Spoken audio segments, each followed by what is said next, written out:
Voilà, bonsoir, bonjour, tout dépend de l'heure à laquelle vous nous captez. Je vous espère bien pourtant.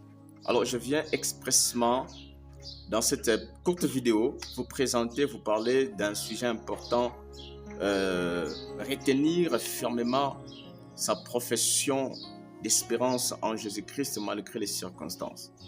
Alors, je suis en train de parler sur la confession de la parole de Dieu. Confesse la parole de Dieu malgré les temps que tu traverses. Confesse la parole de Dieu malgré la négativité auquel tu es en train de faire face. Vous savez, la vie sur terre est faite de hauts et de bas. Quelqu'un a dit, je veux vivre une vie sans difficulté, une vie sans problème. Et je lui ai dit, je vais te souhaiter une seule chose, si tu ne veux pas de problèmes, si tu ne veux pas de circonstances, je te souhaite une seule chose, mère. Celui qui veut vivre en paix éternellement sur la terre, dans la chair, c'est quelqu'un qui doit mourir. Ce n'est que les morts qui ne s'inquiètent de rien et qui sont inconscients de ce qui se passe sur la terre. Mais la vie des vivants, la vie sur la terre est faite de hauts et de bas. Nous sommes tous appelés à faire face à des difficultés énormes dans notre chaîne de vie sur la terre. Mais le problème, ce n'est pas les difficultés, les circonstances auxquelles tu es en train de faire face. Le problème, c'est ton attitude dans les difficultés que tu traverses. Vous savez, le diable, l'ennemi n'a pas le pouvoir dans la vie d'un enfant de Dieu. Un enfant de Dieu véritable, le diable n'a pas d'autorité. Le diable n'a pas la même mise dans sa vie. Mais qu'est-ce qui ouvre la porte à l'ennemi d'entrer, de travailler dans ta vie? Ce n'est pas seulement les péchés. Mais il y a une porte aussi que beaucoup de gens sont en train d'oublier, c'est les inquiétudes. Oui, bien-aimé dans le Seigneur, frères et sœurs, écoute-moi ce que je suis en train de te dire. Ne t'inquiète pas de ce qui t'arrive. Je sais que tu traverses les moments difficiles. Je sais que tu as perdu ton père. Je sais qu'au moment où je suis en train de parler, tu as perdu le boulot. On t'a licencié, tu étais la colonne de la famille. C'est toi par qui les enfants étudiaient. C'est toi par qui la famille avait de l'honneur aux yeux des hommes. Maintenant, tu as perdu de l'emploi.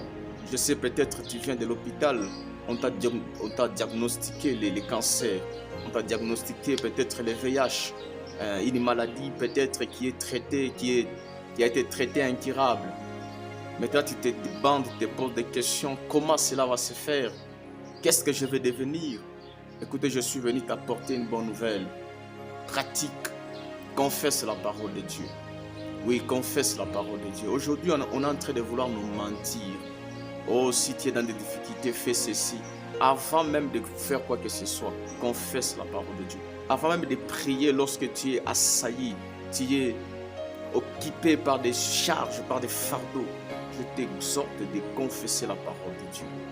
Vous savez, aujourd'hui, comme je le disais au début, nos inquiétudes, nos problèmes, nos murmures sont des vitamines du diable dans nos vies. Comme je le disais, le diable n'a pas le pouvoir sur ta vie, mais ce qui lui donne la force, le pouvoir dans ta vie, c'est ton attitude dans les moments difficiles. Lorsque nous nous inquiétons, lorsque nous projetons des regards inquiets, nous sommes en train d'encourager, nous sommes en train de donner la force à l'ennemi, de travailler sournoisement dans nos vies. L'ennemi aime pourchasser ceux qui s'inquiètent. C'est comme un animal, lorsque un animal féroce est en train de pourchasser sa proie, c'est plus facile de traiter, d'avoir la même mise sur sa proie, que lorsqu'un animal aussi s'arrête et commence à faire face à l'ennemi. Alors je suis venu te dire, confesse la parole de Dieu, confesse la positivité. La négativité, c'est parmi des nourritures, parmi des vitamines du diable, de l'ennemi dans ta vie.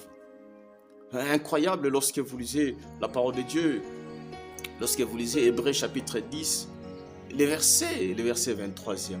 Retenons fermement la profession de notre espérance, sans fléchir,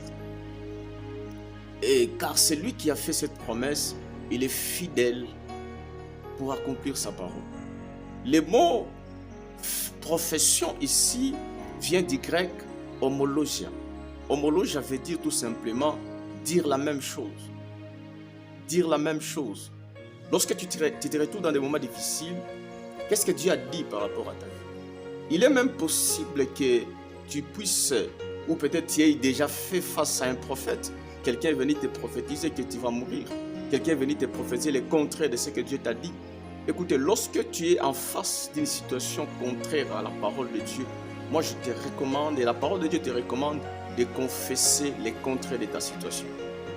C'est ça la profession de notre foi, de notre espérance. C'est ça la parole de Dieu, c'est ça un enfant de Dieu. Il faut confesser ce que Dieu a dit.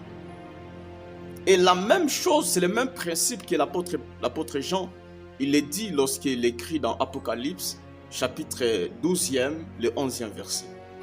Il dit, ils l'ont vaincu à cause du sang de l'agneau, et moi j'aime la fin et des paroles de leur témoignage. Le mot témoignage ici vient du grec martyria. Martyria veut dire tout simplement des preuves concrètes, des preuves à l'appui. Donc ça veut dire, lorsque l'ennemi vient, lorsque tu es en face des circonstances, tu dois présenter les preuves, pas les preuves de tes culpabilités, pas les preuves de tes inquiétudes, mais présente les preuves de l'œuvre de la croix. Qu'est-ce que Jésus a fait pour toi à la croix?